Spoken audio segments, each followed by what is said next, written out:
Do you have a kitchen layout that just does not suit you? Well, that was the case for this customer. They inherited the kitchen with the house and it just did not work for them. So why don't we have a look at what we changed for them?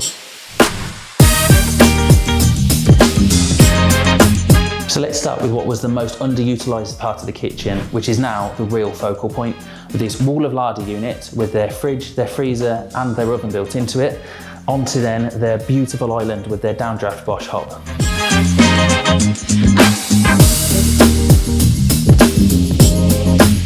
On the other side of the kitchen then, we have fitted this full height window to throw more light into the room, alongside these larder units, which are shallow depth to maximise the storage in this little area. And then on this side of the kitchen, we've got their fit out in their breakfast nook.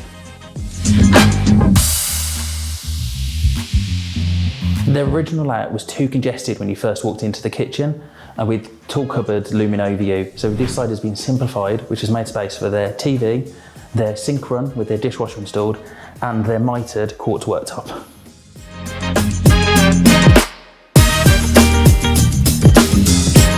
If you're looking to transform your kitchen layout into a space that works for you, get in touch with Plum Kitchens today.